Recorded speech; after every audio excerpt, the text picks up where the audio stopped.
Olá, estamos novamente aqui com a Fernanda para dar continuidade ao tema dependência química em mulheres. Você sabia que as comorbidades, que são as doenças associadas à dependência química, em mulheres é muito mais grave que nos homens? E isso que nós vamos conhecer agora, a Fernanda contando para a gente como ela entende os problemas que ela foi desenvolvendo ao longo da adicção e como que ela se recuperou tanto do aspecto clínico quanto do aspecto psiquiátrico. Quando você começou na adolescência, você percebia alterações físicas em você? Por exemplo, menstruação, sono, o que você identificava que já sinalizava para você que a droga estava te fazendo mal? Doutora, eu acredito que a questão já do sono, que era bem conturbado, né? A menstruação veio bem antes, veio com, assim, do normal, né? 11 anos, eu acho que... Hoje é normal 11 anos, mas naquela época não era normal. 11 anos. E também aumento de peso, né? Que é aí que eu fui procurar um médico para tomar a bendita da fórmula. Foi a primeira droga que você usou? A primeira droga que eu usei. Foi a fórmula para emagrecer, né? Eu não vou julgar porque me ajudou, né? Naquela época eu fiz uma dieta, perdi 30 quilos, né? Só que depois isso ficou, isso até hoje, você sabe, você me conhece. Até hoje isso está na minha cabeça de que eu tenho que ser magra, de que tem que ficar pisando na balança, de que... E eu usei droga também para emagrecer, né? Depois. É importante as mulheres saberem disso também, que muitas começam fazendo o uso de medicamento para emagrecer. As fórmulas, elas contêm anfetaminas, e as anfetaminas é do mesmo grupo estimulante da cocaína. Se a pessoa tem predisposição para dependência, esta medicação para emagrecer vai induzir a necessidade de usar outras drogas, porque vai produzindo alterações do sistema neurotransmissor do cérebro, fazendo com que você queira usar outro tipo de substância. Então, para tentar diminuir o peso, ao invés de fazer uma dieta com um nutricionista, atividade física, recorre à medicação, que já é uma atitude adicta, né? E muitos médicos prescrevem por desconhecer a condição clínica do paciente, se ele tem ou não predisposição para dependência, e contribuindo, inclusive, para que isso mais tarde venha a evoluir para outra droga, né? Então... E quando que você passou da anfetamina, que é o medicamento para emagrecer, para cocaína? Demorou anos, né? Porque eu até então fiquei controlando ali o peso e tudo mais, daí engravidei, isso agravou, porque engordei 20 e poucos quilos, então isso agravou a questão mental, né? Porque tem a ver com a cabeça, né? Você fica pensando coisas que te levam até a droga, né? Então, depois que eu vi que eu estava muito gorda, né? Eu falei, não, preciso arrumar alguma coisa para dar um jeito nisso. E tomei remédio para emagrecer. Aí depois fui para droga, né? Logo depois da gestação, daí que eu fui para droga. Então, tenho certeza que fez ali um gatilho, né? Abriu um receptor, como você fala, né? E aí o ganhar peso se torna um fator de risco. Se torna um fator de risco e uma obsessão, né? E uma obsessão, porque o esquema corporal está alterado na sua mente, né?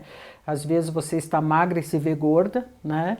E isso faz com que você nunca esteja satisfeita com a perda de peso, e uma coisa justifica a outra. Você acaba usando essa alteração do esquema corporal para justificar o uso da droga, e o uso da droga contribui para ter mais alteração do esquema corporal. Eu cheguei a pesar 49 quilos, né, doutora?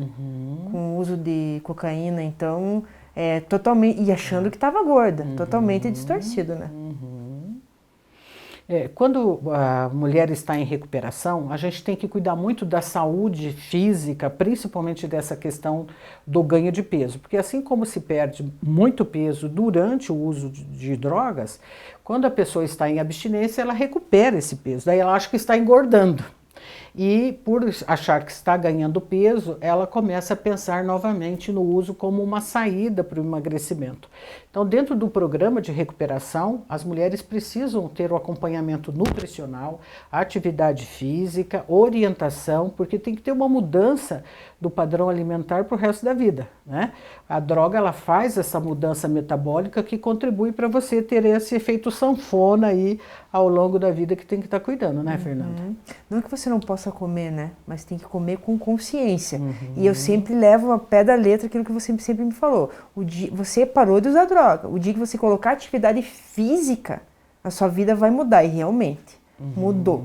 De 4 anos para cá, minha vida mudou totalmente, né? Eu melhorei até na questão psiquiátrica, porque eu tomava mais remédios, hoje eu tomo uma quantidade menor por conta do CrossFit, né? E o meu peso hoje já está mais estável. Faz 2 anos e meio que eu tenho mantido o peso, oscila 1 quilo, 2, mas não tenho engordado mais. Então quer dizer que a compulsão também está controlada, ou seja, a dependência química está controlada, né? A bipolaridade, a dependência, a compulsão. É um conjunto de coisas, né? Mas é um trabalho árduo, porque eu tenho ainda uma paranoia, né? Não é uma paranoia, é uma obsessão mesmo de que tem que ser magra. Não precisa, né? É que a gente tem um padrão estético no Brasil, assim, que as mulheres têm que ser magras e felizes. Então, o que isso induz? A pessoa a tomar medicamento para emagrecer e antidepressivo, ansiolítico, tem alguns medicamentos, os antidepressivos não, mas ansiolíticos que podem levar à dependência também. E depois fica esse uso cruzado da medicação com drogas, agravando e cronificando a dependência, né? Então a gente precisa tirar esse estigma desse padrão de beleza que é pré-estabelecido aí na sociedade, né? O que nós temos que buscar é qualidade de vida. Então, a atividade física vai proporcionar um bem-estar físico e psíquico, como você falou. O controle alimentar vai te trazer a saúde geral, né? Porque você vê que você não tem queixas clínicas, Não, né, Fernanda? Muito difícil. Né? Às vezes, pegar gripe, assim, às vezes é uma vez por ano, e olha lá. E também, assim, a bipolaridade, né? Que você desenvolveu aí ao longo do tempo por consequência do uso. Como é que você hoje vê a tua bipolaridade, como você estabilizou? O que você fez, além da atividade física que você mencionou? A medicação, a terapia, eu acredito que mais do que tudo eu passei a me conhecer, né? Quando eu vejo que eu estou entrando em crise, tem horas que você não consegue dominar, né? Você sabe, às vezes eu relato algumas explosões que a gente tem horas que não tem como, mas vocês falam que quem se conhece domina. Então é o próprio conhecimento mesmo, é a terapia, sabe? Porque a medicação ela ajuda, eu sempre friso 40%. isso, mas pouco, sabe? Então 40%. é um conjunto de coisas, mas a terapia é o essencial. A gente estava falando antes, né, da dificuldade das pessoas procurarem ajuda por ter um estigma em relação à própria terapia, de achar que procurar um psicólogo, um psiquiatra e tomar medicação é sinônimo de loucura, e não é nada disso.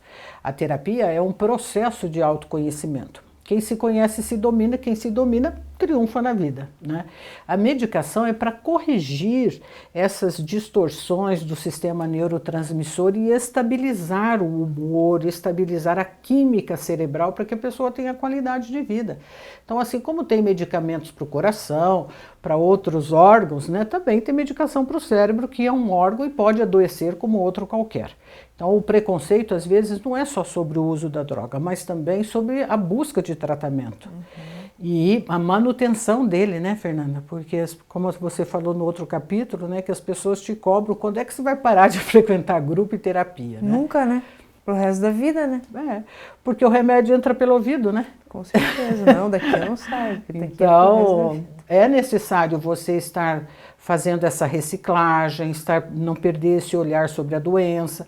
A compulsão ela pode aparecer sobre a alimentação, como a gente falou, que hoje você domina essa compulsão alimentar, e você vendo que você é capaz de superar isso, isso motiva para que você supere em outras áreas da vida também.